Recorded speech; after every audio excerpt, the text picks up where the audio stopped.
produced unsystematic with the manner best in the utilization of all factors of production. সব factors of production best utilise করে সর্বোচ্চ যে পরিমাণ উৎপাদন পাওয়া সম্ভব তাকে বলা হয় পোটেনশিয়াল জিএনপি। আর অ্যাকচুয়াল জিএনপি হলো তারা বেস্ট ইউটিলাইজ করতে পারছে না, না পেরে যতটুকু উৎপাদন আসলে করতেছে সেটা হলো actual GNP.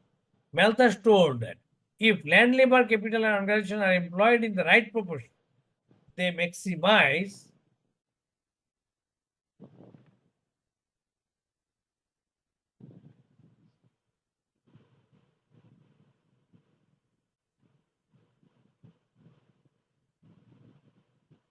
the production of two major sectors like agriculture and industry of the country.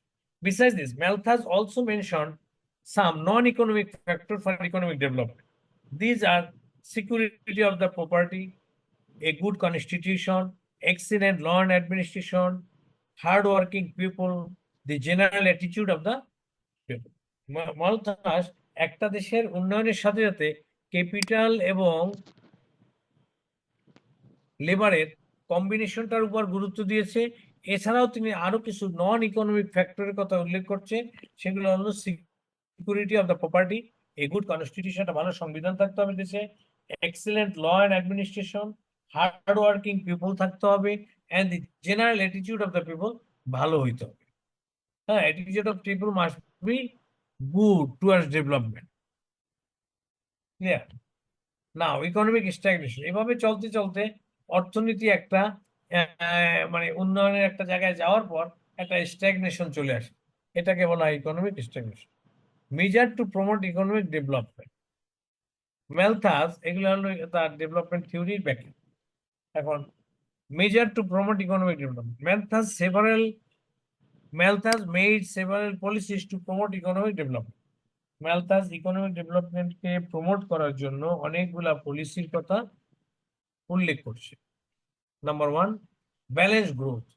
Malthus favors the balanced growth of both agriculture and industry growthটা ব্যালেন্স হতে হবে। রাইজিং এফেক্টিভ ডিমান্ড, জনগণের এফেক্টিভ ডিমান্ডকে বাড়াতে হবে যাতে তারা কনজিউমার গুডস, ক্যাপিটাল গুডস সবই ভোগ করতে পারে। এটা কিভাবে বাড়াইবে? By equitable distribution of wealth and land property. Malthus believed that a few moderately rich people can raise the effective demand more than 1 million of poor masses. Okay. 2. Effectivity can be increased by expansion of internal and external trade. Internal আভ্যন্তরীণ বাণিজ্য, বৈদেশিক বাণিজ্য বাড়ানোর দ্বারা effective ডিমান্ডকে বাড়াতে হবে। Malthus suggested the maintenance of unproductive consumer to increase effective demand. He believed unproductive consumer are those persons who did not produce material objects but they are consumers. কি বলছে? Malthus suggested the maintenance unproductive consumer যারা আছে এদেরও effective demand বাড়াতে হবে। Unproductive consumer বলতে যারা এই মুহূর্তে কোনো উৎপাদনের সাথে জড়িত না, যেমন রিটায়ার্ড পার্সন, বৃদ্ধ লোক, বেকার লোক, এদেরকে আনপ্রোডাক্টিভ লেবার সেক্টরটাকে প্রোডাকশনে কাজে লাগাতে হবে। Malthus suggested increasing public work scheme for removing unemployment and increasing effective demand. Effective demand বাড়ানো এবং বেকার সমস্যার সমাধানের জন্য ম্যালথাস বলছে পাবলিক ওয়ার্কসকে বাড়াতে হবে, মানে সরকারি কার্যক্রমকে বাড়াতে হবে। স্কুল, কলেজ, হাসপাতাল, মিল, ইন্ডাস্ট্রি, এগুলো গভর্নমেন্ট লেভেলে যা যা আছে সেগুলোকে করতে হবে।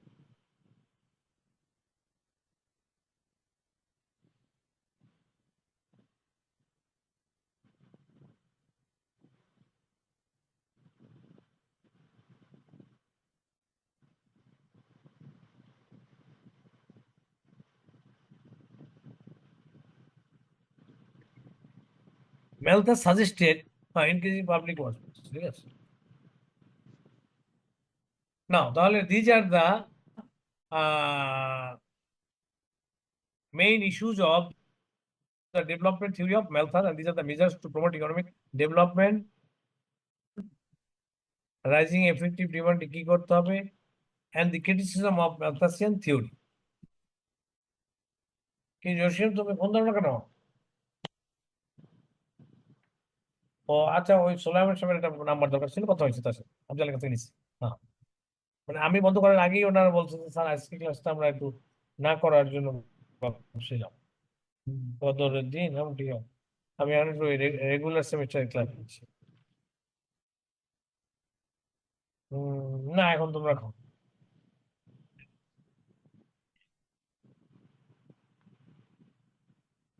তাহলে কি করবা, পোষাবো, পোষাইও না।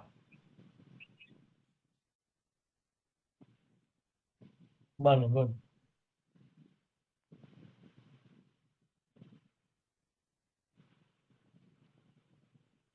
গুড, ঠিক আছে, ভালো হয়েছে। এখন কি করবা?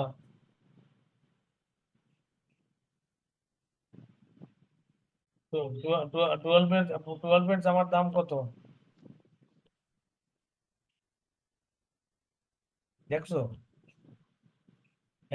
রূপতুলিত দোকান। আর তো না, টুয়েলভ হলে ওই জিলা স্কুলের ওই দিক থেকে। দেখ ভালো হয়েছে। না, ভালো, আমি গতবার কিনছি তো টুয়েলভ থেকে। আবার 200 টাকা। ও, ঠিক আছে, আমি তো ক্লাস রেগুলার ক্লাস, হ্যাঁ, ঠিক আছে। হ্যাঁ, আচ্ছা, তাহলে এটা হলো তোমার গেল এই ম্যালথাসের থিওরির সমালোচনা। সমালোচনাগুলো কি criticism: capital accumulation is not only the cause of stagnation.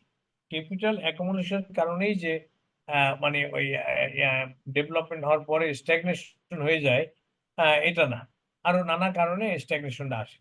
Commodities are not exchange for commodities directly.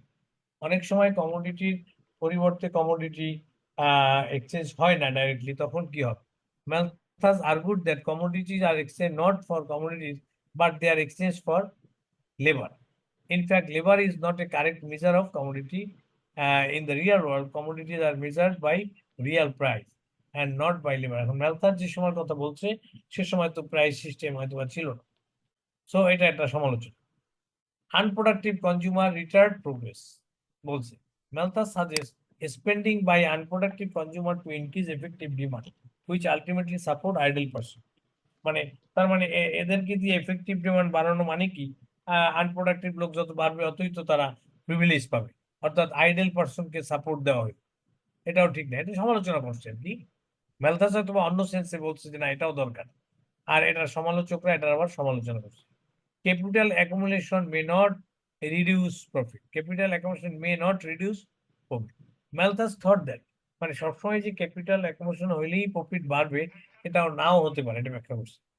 One side saving base, like Smith, Malthus believe that only landlord and capital can save, not labour. Malthus বলছে যে labour শ্রেণীর কাছে এমন পরিমাণ টাকা থাকে না যে তারা সেভ করতে পারে, সেভ করতে তাদেরকে দেওয়া হয় না। কেন দেওয়া হয় না সেটা আমরা সাবসিস্টেন্স থিওরিটা পড়লেই বুঝতে পারবো। বাট দিস ইজ এরোনিয়াস, এটা ভুল। In the modern world, in many countries poor labour can save, expense income earners can save more than profit earn. তারা বলছে যে ইনকাম আর্নাররা প্রফিট আর্নারের থেকে বেশি সেভ করতে পারে। এখন পুয়ার লোকরা একটু কনজাম্পশন কমিয়ে দিয়া, লাক্সারি আইটেমের কনজাম্পশন কমিয়ে দিয়ে তারাও সেভিং করতে পারে। কিন্তু ম্যালথাসের ওই সময় অ্যাজাম্পশনটা সঠিক ছিল যে লেবার শ্রেণী প্রফিট করতে পারবে না, প্রফিট যা করবে সব ক্যাপিটালিস্টরা। Excessive population is not only obstacle to economic development. Population excess হইলেই যে ইকোনমিক ডেভেলপমেন্টের একটা প্রবলেম হবে, এটা ঠিক নয়। এর ম্যালথাস মিনস যে এক্সেসিভ পপুলেশন হলে অবস্টাকেল ডেভেলপমেন্ট অবস্টাকেল হবে, but it is wrong. Development of China is progressing, having a population of 120 crore। 120 কোটি লোক নিয়েও চায়না ডেভেলপমেন্ট হচ্ছে, সো পপুলেশন কোনো বড় সমস্যা হতে পারে না। ঠিক আছে, তাহলে ম্যালথাসের ডেভেলপমেন্ট থিওরিটা এই জন্য একটু বেশি ইম্পর্টেন্ট, যদি বিভিন্ন বারে খুব ফ্রিকোয়েন্টলি না আসে, যে এটার অ্যাজাম্পশনও আছে, থিওরির ব্যাখ্যাগুলো খুব স্পষ্ট। না, এটা অ্যাজাম্পশন নাই না, এবং ক্রিটিসিজম গুলো খুব স্পষ্ট। ঠিক আছে, আবার যেগুলার অ্যাজাম্পশন আছে ক্রিটিসিজম নাই, এরকম কতগুলো আছে, যেমন তোমার এই ইয়েটা এটার ক্রিটিসিজম নাই, অ্যাজাম্পশন আছে। আর প্রথমটার কি ওটারও ক্রিটিসিজম নাই। আর ম্যালথাসের আবার ক্রিটিসিজম আছে, অ্যাজাম্পশন নাই। এখন আমরা লাস্ট যে থিওরিটা পড়বো সেটা হলো Rostow's stage theory. Rostow's stage theory. একটু 5 মিনিট রেস্ট নাও।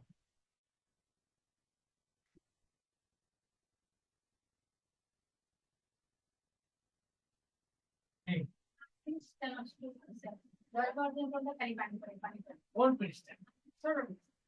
দোকানো। এটা কার পৃষ্ঠা? কারোর নাম কি জানি?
হ্যালো।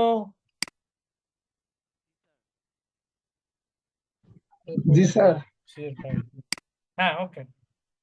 তাহলে আমরা ওই রস্ট্রোজ স্টেজ থিওরিটা একটু দেখি না। আর রস্ট্রোজ স্টেজ থিওরি হলো রস্ট্র হলো তোমার কি বলে, এটাকে বলে মডার্ন ডেভেলপমেন্ট ইকোনমি। রস্ট্র একটা থিওরি দিচ্ছে, সে ডেভেলপমেন্টকে 5টা স্টেজের সাথে তুলনা করছে। একটা হচ্ছে প্রি ট্রেডিশনাল স্টেজ, আরটা হলো pre take off stage, drive to maturity and high mass consumption. তো ফার্স্ট স্টেজে প্রত্যেকটা সমাজই ট্রেডিশনাল সোসাইটি হিসেবে থাকে। এরপরে ডেভেলপমেন্টের কিছু সিমটম নিয়ে আসে প্রি টেক অফ মানে জাস্ট টেক অফটা হলো যে কোনো একটা প্লেন যখন আকাশে ওড়ে এটাকে টেক অফ বলে। টেক অফের আগে রানওয়েতে যে দৌড়ায় এটাকে বলে টেক অফের প্রস্তুতি নেওয়া। এরপর drive to maturity, say matured হলে তার যখন ওই হাওয়া টাওয়া সব ঠিক হয় তখন সে ম্যাচিউরিটি ড্রাইভ দেয়। অ্যান্ড দেন লাস্টে একটা ম্যাচিউরড পরে একটা হাইমাস সোসাইটি, হাইমাস কনজাম্পশনের পর্যায়ে পরে। এই 5টা স্টেজে একটা সোসাইটির ডেভেলপমেন্টকে রস্ট্র তুলনা করছে। তো ট্রেডিশনাল স্টেজের বৈশিষ্ট্য কি? It has the following feature কি? Values are determined by tradition. সমাজ সংস্কৃতি দ্বারা মানুষের মূল্যবোধ নির্ধারিত হবে। হ্যাঁ, যেটা চলমান ট্রেডিশন দিয়ে এটা নির্ধারিত। Sense of invisible hand works in the people mind. Sense of invisible hand works in the people mind, মানে ওই যে price will be determined by the invisible hand, demand এবং সাপ্লাই ইন্টারাকশনে এইটা ডিমান্ডটা পিপলের মাইন্ড দ্বারা নির্ধারিত হয়। How much he is willing to pay for a commodity. Production structure is control by ancient technology. হ্যাঁ, এখানেও ট্রেডিশনাল সোসাইটিতে এনশিয়েন্ট টেকনোলজি দ্বারা প্রোডাকশন হয়, কোনো মডার্ন টেকনোলজি অ্যাডপ্ট করা হয় না। Agriculture is the main occupation, অধিকাংশ লোকই এগ্রিকালচার দ্বারা জীবিকা নির্বাহ করে। Political power was concentrated in the hand of landed aristocracy. যারা ভূমি জমিদার তাদের কাছে আসলে পাওয়ারটা কুক্ষিগত থাকে।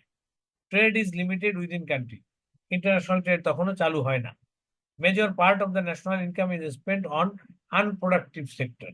ন্যাশনাল প্রোডাকশনের তোমার মেজরিটি কনজামশন গুডস অর্থাৎ আনপ্রোডাক্টিভ সেক্টরে ব্যবহার করা হয়, ইনভেস্টমেন্টে বেশি ব্যবহার করা হয় না। এই যে পর্যন্ত ট্রেডিশনাল সোসাইটি। তাহলে ট্রেডিশনাল সোসাইটির সিমটম গুলো হলো এটা। নাও কিভাবে ট্রেডিশনাল সোসাইটি থেকে একটা দেশ প্রি টেক অফ স্টেজে যাবে? প্রি টেক অফ কি? Change is values due to economic development. আগে ছিল values are determined by tradition, এখন হলো changes in value due to economic development. Economic ডেভেলপমেন্টের কারণে মানুষের মূল্যবোধের মধ্যে কিছু চেঞ্জ হবে। স্বদেশী পণ্য কিনে হওয়ার জন্য এটা হবে। হ্যাঁ, শিক্ষা দীক্ষার প্রতি মানুষের আগ্রহ বাড়বে, নতুন টেকনোলজি ব্যবহারের একটা আগ্রহ বাড়বে, ট্রেডিশনকে আঁকড়াই ধরবে না যে না ওটা আমরা করতে পারবো।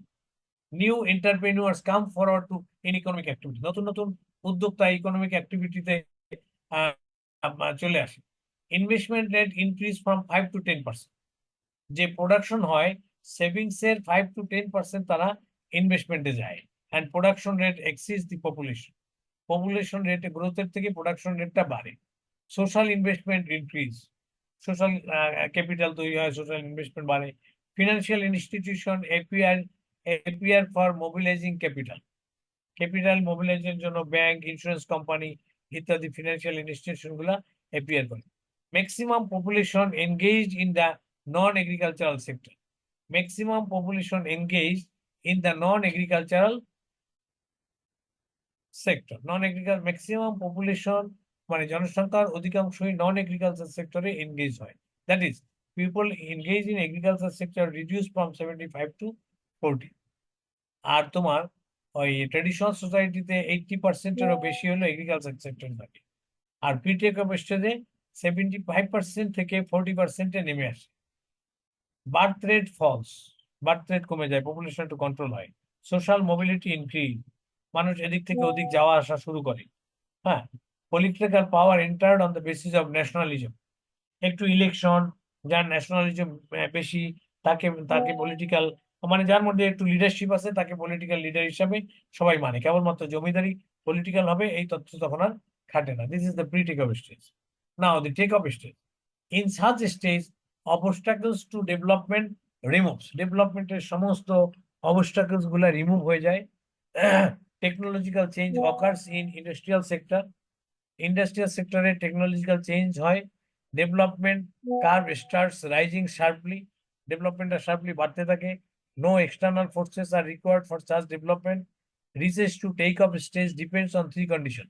এই টেক অফ স্টেজে পৌঁছতে গেলে 3টা কন্ডিশন ফলো করতে হয়। Number 1, investment rate must increase from 5 to 10%। তাইলে প্রি টেক অফ এবং ট্রেডিশনাল ইনভেস্টমেন্ট নাই, প্রি টেক অফ 10%-এর নিচে বা 5%-এর নিচে ইনভেস্টমেন্ট হয়, যা সেভিংস হয় তার 5%-এর নিচে ইনভেস্টমেন্ট হয়। আর টেক অফ স্টেজে ইনভেস্টমেন্ট রেট 5 to 10% হয়, বাড়ে আর কি, ইনভেস্টমেন্ট বাড়ে। ইনভেস্টমেন্ট বাড়লে ক্যাপিটাল বাড়বে। One or more than one industry play leading role, এর মধ্যে ইকোনমিতে একটা এমার্জিং সেক্টর সৃষ্টি হয়, সে লিডিং রোল প্লে করে। যেমন আমাদের দেশে গার্মেন্টসটা একটা লিডিং রোল প্লে করছে, এটাকে এমার্জিং সেক্টর বলা হয়। Quick emergence of political, social and institutional framework which can start secular development. হ্যাঁ, এই সব কিছু একটা প্রাতিষ্ঠানিক রূপ লাভ করে এবং সেকুলার ডেভেলপমেন্ট হয়। এখন এই যে বলছে যে one or more leading sector will come, leading sector example কারা?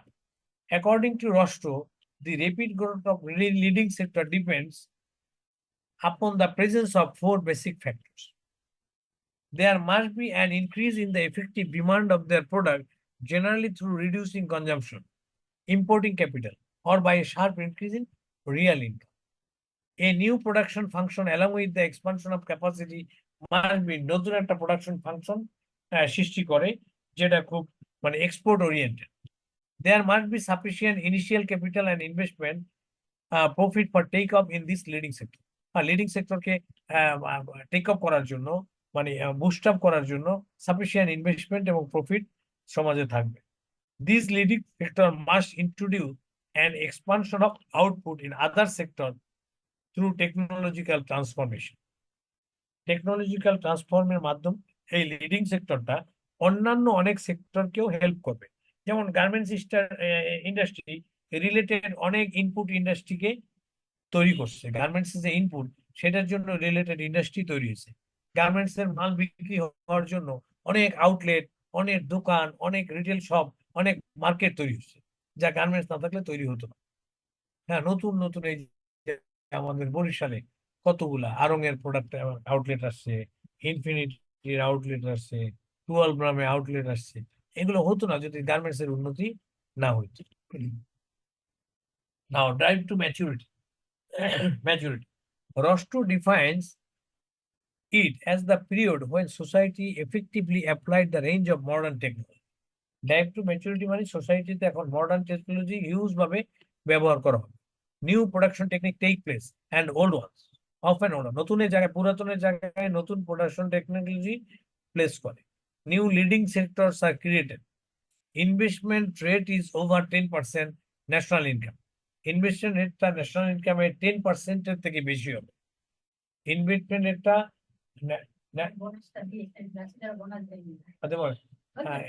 ইনভেস্টমেন্ট রেটটা ন্যাশনাল ইনকামের 10%-এর থেকেও বেশি হবে। In this sector the following significant changes take place. In this sector, the following significant changes take place. কখন? Drive to maturity stage. কি? People prefer to live in the urban than in rural. গ্রামের থেকে জনগণ শহরে বাস করা preference দিবে। Character of entrepreneur changes. এন্টারপ্রেনিউরশিপদের characteristic change হবে। Non agriculture worker increases. Employment in agriculture sector reduces to about 10%। Only 10% লোক এগ্রিকালচারে চাকরি করবে আর এগ্রিকালচার এনগেজ হবে, আর 90% ইন্ডাস্ট্রিয়াল সেক্টরে চলে যাবে। Skill labour force increases in non agriculture sector. Non agricultural লেবারদের মধ্যে স্কিল তৈরি হবে, তারা ট্রাক্টর চালাতে পারবে, পাওয়ার টিলার চালাতে পারবে, এগুলা। Society feels bored on the miracles of industrialization and want something new leading to further change. সোসাইটির মধ্যে একটা বোর ভাব আসবে, একঘেয়েমি আসবে, যে এত উন্নয়ন, এত উন্নয়ন, এত রাস্তাঘাট, এত মিল ইন্ডাস্ট্রি, এত কালো ধোঁয়া, এতে তারা অস্থির হয়ে যাবে ইন্ডাস্ট্রিয়ালাইজেশনের চাপে, এবং তারা নতুন একটা কিছু চাইবে। তখন তারা ইন্ডাস্ট্রিয়াল ইনফরমেশন টেকনোলজির দিকে ঝুঁকবে। রস্টো গিভস দ্য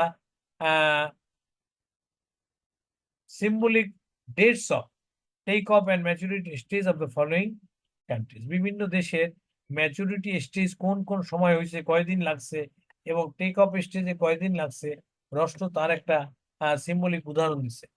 এটাই সঠিক উদাহরণ, যা একটা real. Great Britain take off stage আসছে 1802 সালে, আর ম্যাচুরিটি স্টেজ আসছে 1850 সালে। ফ্রান্স 1830 থেকে 1860 টেক অফ স্টেজে ছিল, 1910 সে ম্যাচুরিটি স্টেজে পৌঁছে।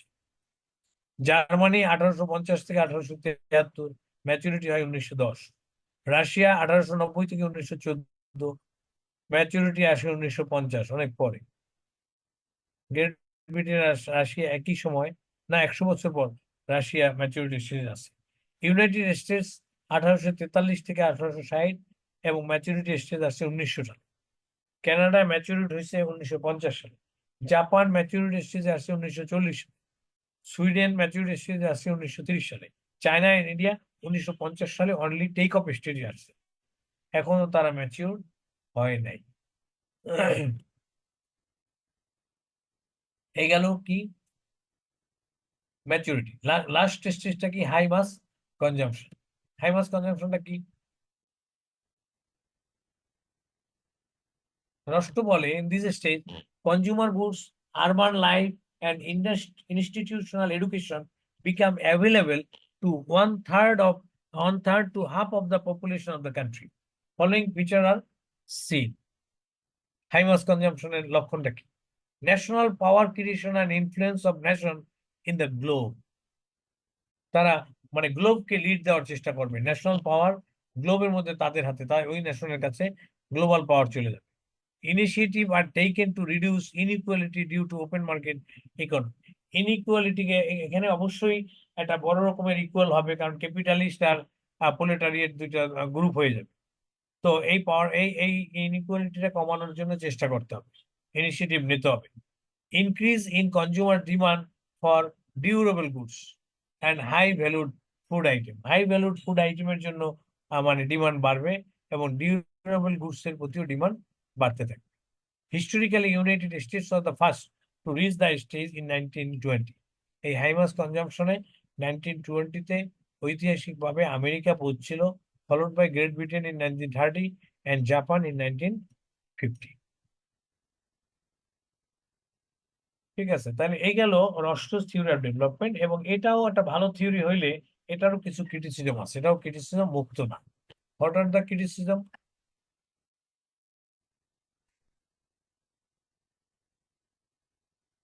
অনেকগুলো কিছু। Number one, traditional stage of development is not mandatory. অর্থাৎ এই যে পাঁচটা ডেভেলপমেন্টের কথা বলছে, traditional stage, pre take off, take off, maturity, high mass consumption, এই পাঁচটা স্টেজের মধ্যে ট্রেডিশনালটা আসলে ম্যান্ডেটরি না, কিন্তু রাষ্ট্র এটাকে একটা স্টেজ হিসেবে বলছে। কারণ আমেরিকা, কানাডা, নিউজিল্যান্ড, অস্ট্রেলিয়া এই ম্যাচিউরড স্টেজে পৌঁছে গেছে, কিন্তু তাদের কোনো ট্রেডিশনাল স্টেজ ছিল না। এই স্টেজ ছাড়াই তারা উন্নয়নের চরম শিখরে চলে গেছে। সো এটা ম্যান্ডেটরি না। Kuznets says that pre-takeoff, takeoff, and maturity are different name of the same stage. কুজনেস একজন ইকোনমিক, সে বলছে যে pre take off, take off এবং ম্যাচুরিটিটা আসলে একই স্টেজের তিনটা নাম। এটা সমালোচনা। Such distinct five stages are actually impractical to get in the same country. হ্যাঁ, এই পাঁচটা ডিস্টিংক্ট স্টেজ বা একই দেশে পাওয়া আসলে impractical. Rosto said that industrialization takes place after agricultural mechanization. Agricultural মেকানাইজেশনের পরে ইন্ডাস্ট্রিয়ালাইজেশনটা হয়। এটা পৃথিবীর সব দেশেই।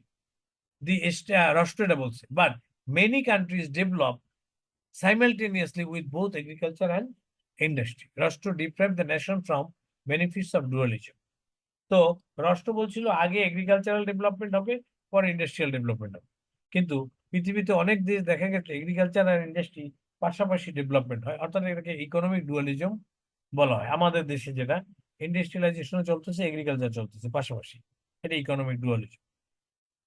The state of high mass consumption was not chronological. The stage of high mass consumption is so defined that certain countries like Australia and Canada entered into this stage before even reaching the mature stage. এই যে high mass consumption স্টেজটাকে রাষ্ট্র যে 5 নম্বরে রাখলো, এটাও mandatory না। পৃথিবীর অনেক দেশ, অস্ট্রেলিয়া এবং কানাডা, ম্যাচুরিটিতে পৌঁছানোর আগে হাই মাস কনজাম্পশনে পৌঁছে গেছে। ওই বৈশিষ্ট্য তাদের আগে আসছে। The stage of maturity is puzzling and misleading. It contains all features of take. হ্যাঁ, এই ম্যাচুরিটি স্টেজের একটা পাজলিং একটা স্টেজ। এখানে টেক অফ স্টেজের সব বৈশিষ্ট্যই আসলে এখানে আছে। রাষ্ট্র did not emphasise on expansion of international trade. রাষ্ট্র ইন্টারন্যাশনাল ট্রেড সম্পর্কে কিছু বলে নাই, এবং এখানে কোনো গুরুত্বপূর্ণ কিছু গুরুত্ব দেওয়া হয়নি। রাষ্ট্র's theory is based on insufficient information or data. কোনো অধিক পরিমাণ ডাটা বা ইনফরমেশন নিয়ে কোনো থিওরি ডেভেলপ না করলে এটাকে এই যুগে থিওরি হিসাবে কেউ মানে না, রাষ্ট্র আমলে মানছে। হ্যাঁ, এবং সেই ইনসাফিসিয়েন্ট ডাটা দিয়ে এই থিওরিটা প্রতিষ্ঠিত করছে। He made it considering the information of only 15 countries. 15টা দেশের উপর রিসার্চ করে সে এই ডেভেলপমেন্টের থিওরিটা দিয়েছে। আর আরো বেশি সংখ্যক দেশের উপর সার্ভে চালানো উচিত ছিল। The leading sector may not always play a vital role in the economy. রাষ্ট্র বলছে লিডিং সেক্টরটা ইকোনমিতে ভাইটাল রোল প্লে করে, বাট এটা নাও হতে পারে। এই 9টা হলো সমালোচনা। তো আজকে আমার মনে হয় এই পর্যন্ত থাক। আমরা এরপরে এক সময় একটা বা দুইটা মডেল পড়, অথবা এই নোটটা দিয়ে দেবো, তোমরা একটা মডেলই পড়ে নিও। সেটা হলো দুইটা জিনিস, একটা হলো বিগ পুশ থিওরি, আর একটা হলো ডিপেন্ডেন্সি থিওরি। হ্যাঁ, বিগ পুশ থিওরি একটা কথা বলছে যে একটা দেশের উন্নয়নের জন্য মানে ফোঁটা ফোঁটা সাহায্য সহযোগিতা দিয়ে উন্নয়ন হয় না, এজন্য লাগে একটা বড় রকমের ধাক্কা। কোনো একটা উন্নয়ন ভালো মতো করতে গেলে একটা বিগ পুশ লাগে, আর এই বিগ পুশের জন্য দরকার হলো গভর্নমেন্টের হস্তক্ষেপ। গভর্নমেন্টের হস্তক্ষেপ ছাড়া কোনো রকমের বড় ধাক্কা দেওয়া সম্ভব না, উন্নয়ন সম্ভব। এটা হলো বিগ পুশ থিওরির বক্তব্য। আর ওই মানে ওই নিতেই নিতে এক ফোঁটা এক ফোঁটা, drop by drop, drop by drop water যেমন একটা লোকের পিপাসা মিটাইতে পারে না, এই ড্রপ ড্রপ ফোঁটা ফোঁটা উন্নয়ন দ্বারা এখন একটা দেশে উন্নত দেশ নাম নিতে পারবে না। এটার জন্য বড় রকমের ধাক্কা দিয়ে একটা বড় উন্নয়ন করতে হবে। এটা হলো বিগ পিস থিওরি। আর একটা থিওরি হচ্ছে ডিপেন্ডেন্সি থিওরি। এটা হলো আমরা এলডিসি, অনুন্নত দেশগুলা উন্নত দেশের প্রতি নির্ভরশীল। এই নির্ভরশীলতা কাটানোর জন্য আমাদের কি করতে হবে, এটার জন্য একটা থিওরি দেওয়া হয়েছে, এটা হলো ডিপেন্ডেন্সি থিওরি। মডেল, এই দুইটাকে আমরা মডেলের আওতায় বলছি, যদিও থিওরি। কিন্তু ওই যে 15টা মডেলের নাম বলছি, বিগ পুশ একটা মডেল, ডিপেন্ডেন্সি থিওরি একটা মডেল। এই যে সাম মডেলস অফ ইকোনমিক ডেভেলপমেন্ট, 5টা মডেলের কথা, আমরা 15টা মডেলের নাম তোমাদেরকে বলতে বলছি। এর মধ্যে বিগ পুশ মডেল আর ডিপেন্ডেন্সি মডেলটা তোমরা একটু পড়ে নেবা বা সুযোগ হলে পড়াবো, ছোট করে, খুব বড় না। আর এই 3টা থিওরি, ম্যালথাস, রস্টো আর কি অ্যাডাম স্মিথ, রিকার্ডো, এই 4টা থিওরি তোমরা পড়বা। আর এর সাথে যেটা আমরা পড়াইছি সেটা হলো রিকার্ডিয়ান রেন্ট থিওরি। এটা কিন্তু পড়ানো হয়েছে, নোট দিয়ে দেবো। রিকার্ডিয়ান রেন্ট থিওরিটি বুঝছো তো কি? Hello, hello, hello, hello. এই তোমাদের কি স্পিকার নাই নাকি? তোমাদের কথা আমি শুনি না কেন? জি স্যার, শোনা যাচ্ছে স্যার। শোনা যায় ক্লিয়ার? জি আচ্ছা, স্যার। তাহলে আমরা কি বললাম? যে মডেলের মধ্যে 2টা মডেল তোমরা একটু পড়ে নেওয়া, এক প্যারাগ্রাফ ছোট্ট করে। একটা হলো ডিপেন্ডেন্সি মডেল, আর একটা হলো বিগ পুশ মডেল। আর থিওরির মধ্যে 4টা থিওরি আমরা পড়লাম, রস্টোর থিওরি, ম্যালথাসের থিওরি, আর হলো রিকার্ডিয়ান থিওরি, আর হলো অ্যাডাম স্মিথের থিওরি। এর মধ্যে যেগুলার অ্যাজাম্পশন হাইপোথেসিস আছে এগুলো একটু বেশি ইম্পর্টেন্ট। আর আমরা একটা রিকার্ডিয়ান থিওরি অফ রেন্ট তোমাদেরকে পড়ে শিখেছি, সেটা কি বলো? যে যখন প্রথম দিকে জমিগুলা ব্যবহার করে জমিদারদের কাছ থেকে লেবার নিয়ে, তখন কোনো খাজনা প্রয়োজন হয় না। দ্বিতীয় শ্রেণীর জমি যখন চাষের আওতায় আসে, তখন প্রথম শ্রেণীর উন্নত জমির উৎপাদন আর দ্বিতীয় শ্রেণীর জমির উৎপাদনের মধ্যে পার্থক্য হয়। এই পার্থক্যটা কে দাবি করছে? এই ফসলটুকু, এইটার নাম হলো প্রথম শ্রেণীর জমির রেন্ট, খাজনা। কারণ এইটা জমির গুণের কারণে অতিরিক্ত উৎপাদন হয়েছে, লেবারের গুণের কারণে না। এটাকেই খাজনা বলা হয়। দ্বিতীয় শ্রেণীর খাজনা কখন দেওয়া শুরু হবে? দ্বিতীয় শ্রেণীর জমির খাজনাও একসময় দেওয়া শুরু হবে, সেটা কখন? যখন তৃতীয় শ্রেণীর জমি চাষাবাদের আওতায় আসবে। এই তৃতীয় আর দ্বিতীয়র মধ্যে উৎপাদনের যে পার্থক্য হবে, এটা হবে দ্বিতীয় শ্রেণীর জমির খাজনা। এই একটা রিকার্ডিয়ান খাজনা তত্ত্ব। আর রিকার্ডিয়ান ডেভেলপমেন্ট থিওরিকে একটু তোমাদের আসতে পারে, আমি রিকার্ডিয়ান খাজনা তত্ত্বটা ডিটেল দিয়ে দেব। আর একটা হলো কতগুলা ওয়েজ থিওরি আছে, ওয়েজ। হ্যাঁ, মডার্ন থিওরি অফ ওয়েজ, এই তৌসিক থিওরি অফ এক্সপ্লানেশন। আর একটা হচ্ছে তোমার সাবসিস্টেন্স থিওরি অফ ওয়েজ। 4টা থিওরি আছে ওয়েজ থিওরি, তার মধ্যে একটা ইম্পর্টেন্ট থিওরি হচ্ছে সাবসিস্টেন্স থিওরি অফ ওয়েজ। তোমরা শুনতে পাচ্ছ কি নাম?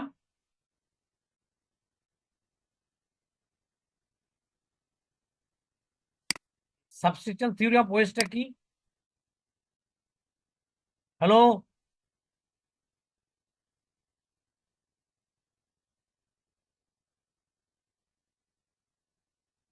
হ্যালো।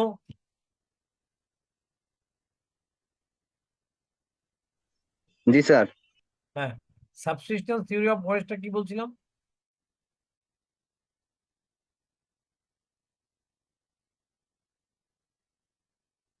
বলছিলাম তোমাদের এটা খুব একটা গল্পের মতো শোনো, তাহলে আর পড়া পড়া মনে হবে না। সাবসিস্টেন্স থিওরি অফ ওয়েজ হলো, according to subsistence theory, A labour should get that much of money as wage। একজন লেবার শুধু ওই পরিমাণ টাকাই সে মজুরি হিসাবে পাবে যা তার ভরণ পোষণের জন্য sufficient, which is just sufficient to maintain his or family at subsistence level. Minimum লেভেলে বেঁচে থাকার জন্য যা তার প্রয়োজন, অতটুকুই যদি তাকে দেওয়া হয়, এটাকেই বলা হয় সাবসিস্টেন্স থিওরি অফ ওয়েজ। আচ্ছা, এখন বলো, এইটা কেন দেওয়া হবে? যে সাবসিস্টেন্সের বেশি যদি কাউকে বেতন দেওয়া হয়, তাহলে এই সাবসিস্টেন্স থিওরি এই কথা দাবি করে যে তাহলে এই লেবার কি করে, সে বিয়ে করতে আগ্রহ হয়। আবার যখনই ও বিয়ে শাদী একাধিকবার করে, তখন কি হয়, বাচ্চা কাচ্চার সংখ্যা বেড়ে যায়। আর বাচ্চা কাচ্চার সংখ্যা বেড়ে গেলে তার কি হয়, পপুলেশন বাড়ে। পপুলেশন বাড়লে কি হয়, তার খরচ বেড়ে যায়। আর খরচ বেড়ে যাওয়ার কারণে যখনই পপুলেশন বাড়ে, তখন যখন লেবার সংখ্যা বেড়ে যাবে, তখন লেবারের ওয়েজ কি হবে? কোনো জিনিসের সাপ্লাই বাড়লে তার দাম কি হয়? কমে যায় না? লেবারের সংখ্যা যখন বেড়ে যায় তখন লেবারের ওয়েজ কমে যায়। লেবারের ওয়েজ যখন কমে যায় তখন সে আবার এই বাচ্চা কাচ্চাকে অপুষ্টি, অনাহার, অর্ধাহারে রাখে এবং আলটিমেটলি সে অসুবিধায় পড়ে যায়। তো এই জন্য তখন সে কি করে? আলটিমেটলি বাচ্চা কাচ্চা কম নেয়, বিয়ে শাদী কমায় দেয়, নিজে এককভাবে চলার চেষ্টা করে। এই আবার যখন বাচ্চা কাচ্চা কমে যায় তারপর ওয়েজ আবার বাড়তে থাকে। বাড়তে শুরু করলে আলটিমেটলি যখনই সাবসিস্টেন্সের থেকে ওয়েজ বেড়ে যায় আবার জনগণের মধ্যে বিয়ে করা, সংসার করার একটা পদ্ধতি চালু হয়, জনসংখ্যা বেড়ে যায়। জনসংখ্যা যখন বেড়ে যায় আবার কি করে? তোমার মজুরি কমে যায়। এইভাবে মজুরি কমা বাড়ার প্রক্রিয়া চলতে থাকে কতক্ষণ? যতক্ষণ পর্যন্ত লেবারের ওয়েজটা যার সাবসিস্টেন্স লেভেলে না থাকে। সাবসিস্টেন্সের থেকে বেশি করলে লেবারের ওয়েজ কমে যায়, আর সাবসিস্টেন্স লেবারের থেকে কম যদি ওয়েজ দেওয়া হয় তাহলে তারা ওই বিয়ে শাদী কমাই দিয়া অসুখী অর্ধাহারে না খেয়ে থেকে লেবার সাপ্লাই কমে যায় এবং আলটিমেটলি লেবারের ওয়েজ বেড়ে যায়। অর্থাৎ লেবারের ওয়েজ হবে কতটুকু? যা তার ন্যূনতম ভরণ পোষণের জন্য প্রয়োজন তা সেই পরিমাণ। এর বেশিও ওয়েজ হতে পারবে না, এর কম ওয়েজ হতে পারবে না। এটাকে বলা হয় সাবসিস্টেন্স থিওরি অফ ওয়েজ। এই যে এখানে আছে, দেখো এটা হলো রিকার্ডের রেন্ট থিওরি। রেন্ট কাকে বলে দেখো, বোঝো কিনা? According to David Ricardo, rent is that portion of the produce of the earth which is paid to the landlord for the use of the original and indestructible power of the soil. এই আমরা ব্যাখ্যা করে দিছি যে category এই ক্যাটাগরির জমিতে 4 quintal ফসল হয়েছে, প্রতি কুইন্টাল ফসলের মূল্য 1500 টাকা, তাহলে টোটাল রেভিনিউ আসছে 6000 টাকা। আর এই ক্যাটাগরির জমিতে এই 6000 টাকা উৎপাদন করতে খরচ হয়েছে 3000 টাকা, তাইলে তার প্রফিট আসছে কত? 1500 টাকা। আচ্ছা, না, 6000 বিয়োগ 3000, 3000 টাকা তার প্রফিট আসছে। যখনই বি ক্যাটাগরির জমিতে আহ, ফসল হইলো, সেখানে আর 4 কুইন্টাল হয় নাই, ফসল হয়েছে কত? 3 কুইন্টাল, 1500 টাকা করে দাম, 4500। 3000 টাকা খরচ, ওর যা খরচ ওর তা খরচ, 3000 টাকা খরচ, তাহলে তার প্রফিট আসছে কত? 1500।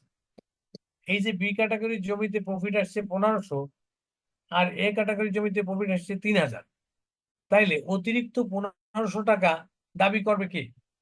এটা হলে এই ক্যাটাগরির জমির খাজনা, এটা মালিক দাবি করছে যে এটা তোমার গুণের কারণে হয় নাই, জমির গুণের কারণে হয়েছে, অতএব এটা জমিদারকে দিয়ে দাও। এই হলো এই ক্যাটাগরির জমির খাজনা। আর তখন পর্যন্ত বি ক্যাটাগরির জমির কোনো খাজনা নাই। বি ক্যাটাগরির জমির তখনই খাজনার প্রয়োজন হবে যখন সি ক্যাটাগরির জমি চাষের আওতায় আসবে। সি ক্যাটাগরির জমি চাষের আওতায় আসছে এবং তাদের হয়েছে 2 কুইন্টাল, 2 কুইন্টালের রেভিনিউ হয়েছে 3000 টাকা, খরচ 3000, অর্থাৎ তার কোনো প্রফিটও নাই, সি ক্যাটাগরির জমির কোনো রেন্টও নাই। কাজে রেন্ট হবে বি ক্যাটাগরির জমি 1500 টাকা আর সি ক্যাটাগরির জমিরও 1500 টাকা। এটা হলো রেন্ট থিওরি। আর যেটা আমরা লেবার থিওরি বলছিলাম, এটার ব্যাখ্যা এখানে আছে, একটা গ্রাফ আছে, পারলে পড়বো, না পড়লে অতটুকু। ওয়েজের কি কি থিওরি আছে?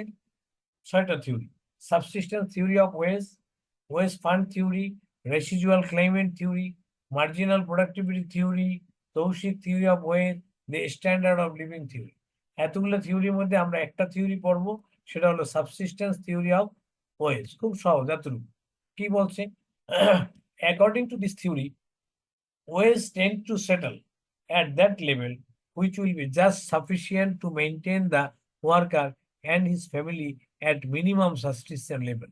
একটা ওয়ার্কার নিজে এবং তার ফ্যামিলিকে সাবসিস্টেন্স লেভেলে বাঁচিয়ে রাখার জন্য যে পরিমাণ মজুরি দেওয়া উচিত তাই হলো সাবসিস্টেন্স থিওরি।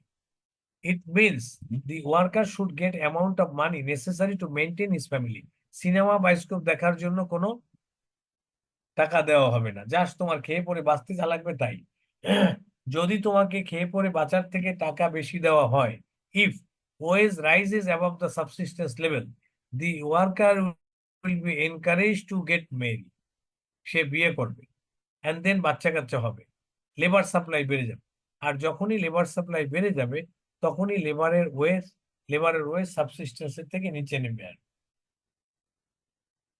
আর যখনই সাবসিস্টেন্স থেকে নিচে নিচে নেমে যাবে, on the other hand, if waste falls below the subsistence, marriage as well as birth rate will be discouraged. Labour আর বিয়ে করতে সাহস পাবে না, সন্তানাদি জন্মগ্রহণ করাতে সাহস পাবে না, ম্যাল নিউট্রিশনে ভুগবে, ডেথ রেট বেড়ে যাবে, আলটিমেটলি লেবার সাপ্লাই কমে যাবে। লেবার সাপ্লাই যত কমে যাবে, লেবারের মূল্য তত বেড়ে যাবে। তাহলে এই কমা বাড়া ততক্ষণ পর্যন্ত চলতে থাকবে যতক্ষণ লেবারের বেতন বা ওয়েজটা সাবসিস্টেন্স লেভেলে সেটেল না হয়। ক্লিয়ার? এই দুইটা পড়তে হবে। যেহেতু আমরা রিকান্টিয়ান থিওরি অফ ডেভেলপমেন্ট পড়ছি, এই জন্য রিকান্টিয়ান থিওরি অফ রেন্ট পড়তে হবে, আর ওয়েজ থিওরিটা একটু পড়তে হবে। আমার মনে হয় পড়াশোনা আপাতত এই পর্যন্তই, আর কোনো ক্লাস আপাতত নেওয়া প্রয়োজন হবে না। যদি আল্লাহ সুস্থ রাখে